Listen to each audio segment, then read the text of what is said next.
నమస్తే అండి అందరికీ. అందరూ బాగుండాలి, అందరిలో మనము ఉండాలి. ఈరోజు శంఖం పువ్వులు కొద్దామని చెప్పి బయటికి వచ్చాను. పొద్దున్నే తెల్లవారిన తర్వాత కొంచెం మంచిగానే ఈరోజు ఎండ అంత బాగా లేదు కదా, వాటర్ కూడా ఎక్కువగా పడుతున్నాను కాబట్టి కొంచెం ఎక్కువ పూలే పూసాయి.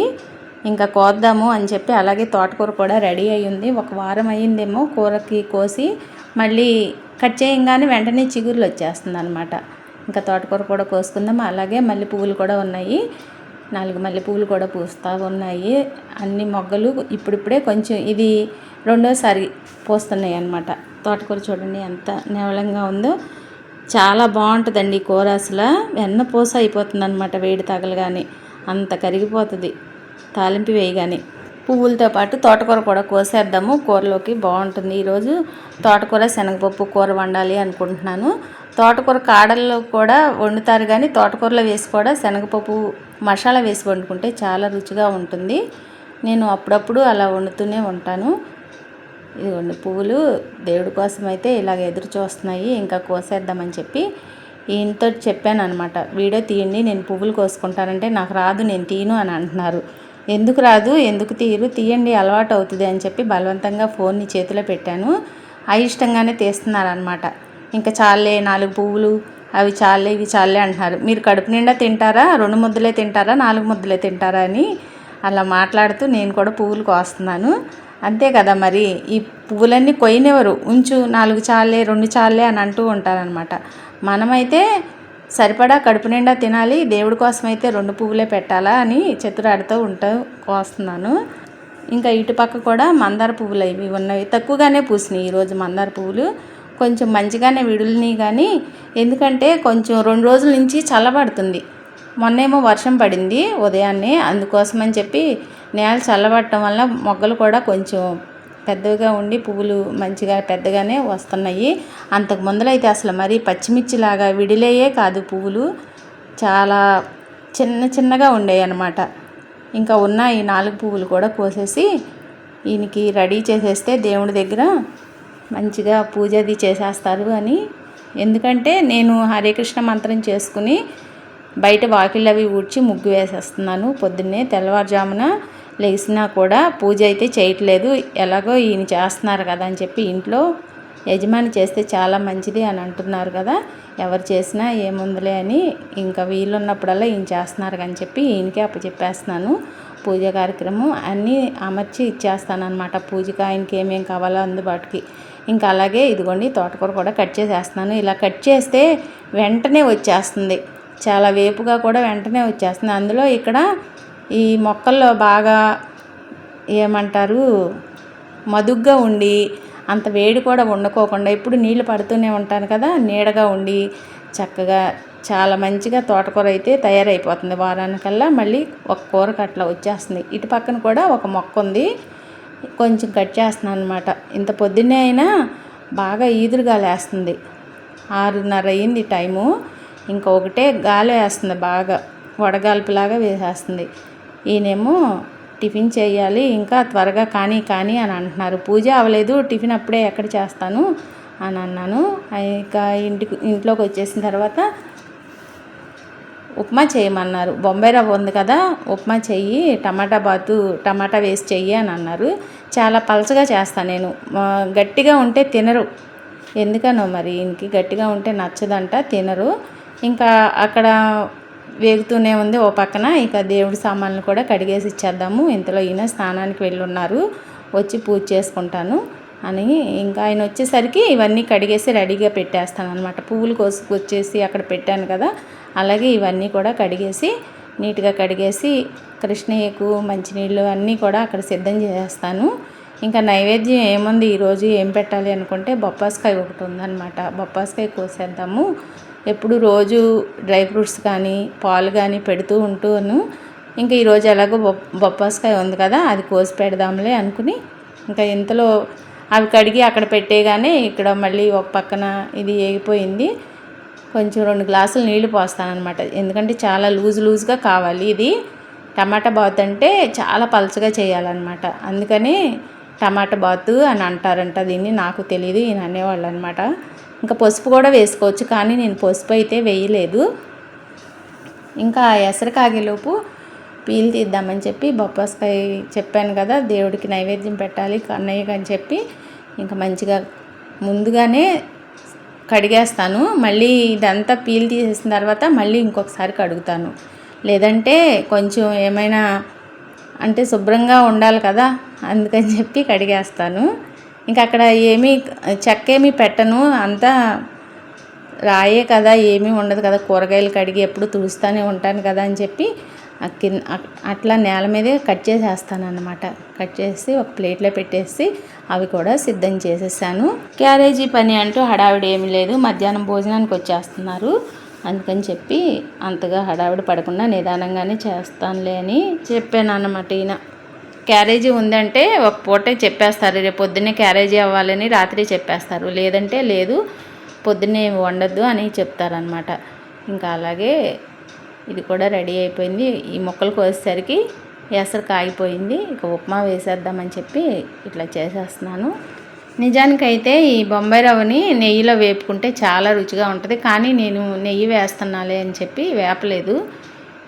ఈరోజే తీసుకొచ్చారు పొద్దున్నే, ఇక్కడ ఊళ్ళోనే తీసుకొచ్చారు ఈ ప్యాకెట్. రవ్వ లేదు అని అంటే వెళ్ళి చకచక తీసుకొచ్చి ఇచ్చేసారన్నమాట. ఇంకా వేపటానికి కొంచెం బద్ధకం చేశాను ఈ పూట, వేపుకోకుండానే. ఇట్లా కూడా బాగుంటుంది, కానీ వేపుకుని చేసుకుంటే ఇంకా మంచి టేస్ట్ వస్తుంది. కొంచెం పసుపు కూడా వేసుకోవచ్చు, కానీ నేనైతే ఈరోజు పసుపు వేయలేదు. ఎందుకన్నా వేయలేదు, ఎప్పుడు వేస్తూనే ఉంటాను.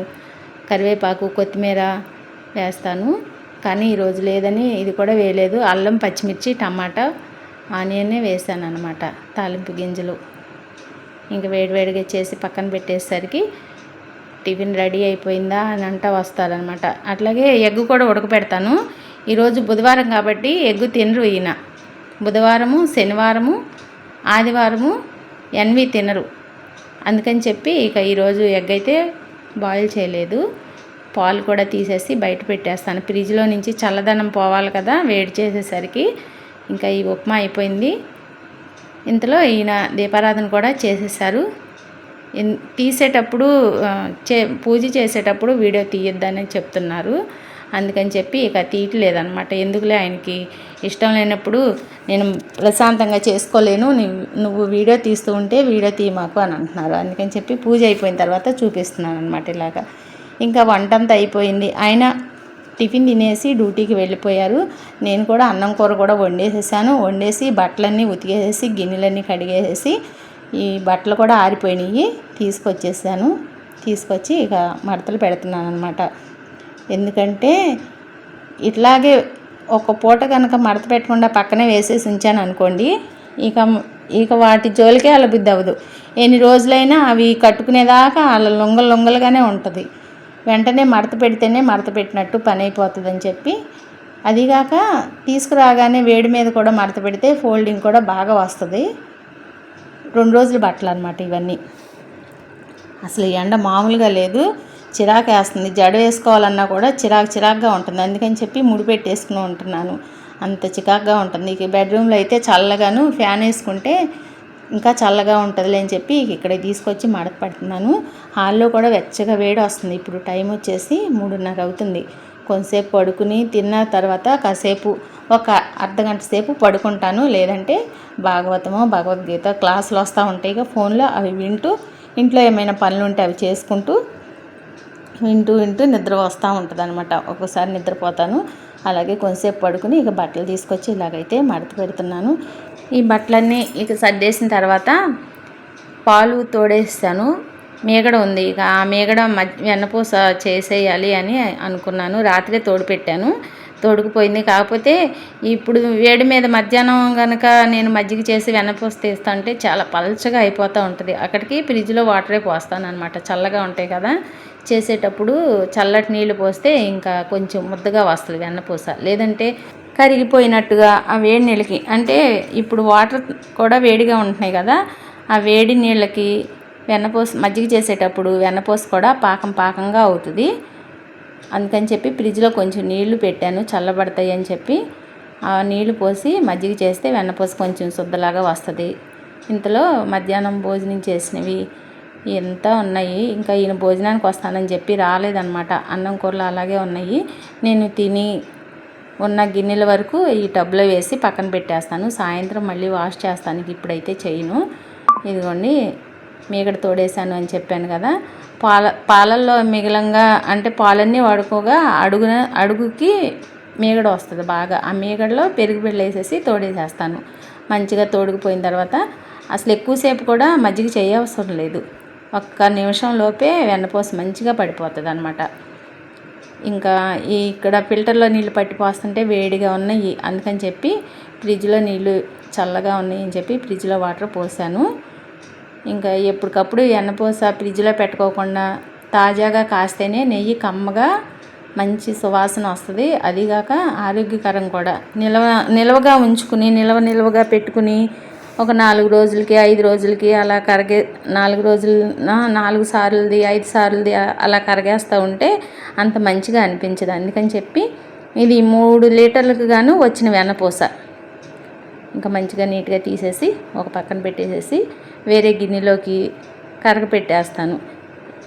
పూసగా ఉంటుంది నెయ్యి. నేను అంతకు ముందర వాడిన నెయ్యి మీకు చూపిస్తాను చూడండి. అసలు ఎంత పూసగా ఉంటుందంటే మన ఇంట్లో చేసిన నెయ్యికి బయట తీసుకొచ్చిన నెయ్యికి అదేనమాట తేడా. కల్తీ లేకోకుండా ఉంది లేనిది అర్థమైపోతుంది బయట తీసుకొచ్చిన నెయ్యి. మన ఇంట్లో ఎవరైనా సరే మనం ఇంట్లో చేసుకున్న నెయ్యి తిని బయట తీసుకొచ్చిన నెయ్యి తినాలంటే తినలేరు. అదిగాక మన స్వహస్తాలతో చేసుకుని కమ్మన నెయ్యి కాచుకుని తింటే ఆనందమే వేరుగా ఉంటుంది కదా. అట్లాగే ఇదిగోండి 2-3 సార్లు మంచినీళ్ళతో కడిగేసేస్తాను. ఇవి కూడా కూలింగ్ వాటరే పోస్తున్నాను.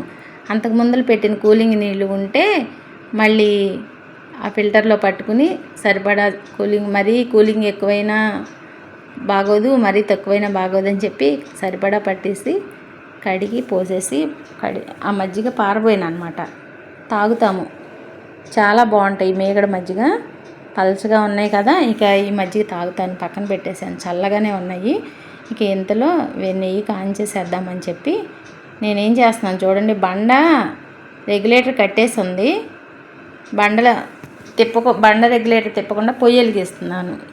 వెలుగుతుందా? వెలగలేదు కదా. ఇక అందుకని చెప్పి మళ్ళీ రెగ్యులేటర్ మళ్ళీ తిప్పేసి ఇక ఎప్పటికప్పుడు కట్టేస్తాను. నాకు ఒకసారి చెప్పాను కదా ఒక ఇబ్బంది అయ్యింది గ్యాస్ వలన. అందుకని అప్పటి నుంచి ఎప్పుడు వంట అవగానే అసలు బండ దగ్గర కంపల్సరీగా కట్టేసేస్తాను అనమాట. అందులో ఇక్కడ దీపారాధన ఉంటూ ఉంటుంది కదా, అందుకని ఎక్కువసేపు కూడా వెలకోకుండా తక్కువగా నూనె వడ్డించి దీపారాధన చేస్తున్నాను అనమాట. ఎక్కువసేపు వద్దులే, వేసవకాలం కదా, వంట అంతా ఇక్కడే చేస్తున్నాము అని.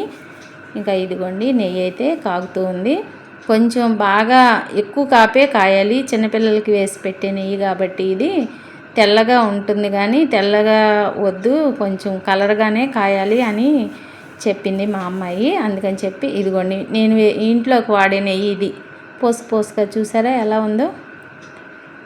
ఇంత తెల్లగా కాదు, కొంచెం కలర్ వచ్చేలాగా కాయమ్మ అని చెప్పింది నెయ్యి. అందుకని చెప్పి కొంచెం మాడుగానే కాస్తానన్నమాట. కానీ మనకి కలరు నల్లగా అనిపిస్తుంది కానీ మాడదు.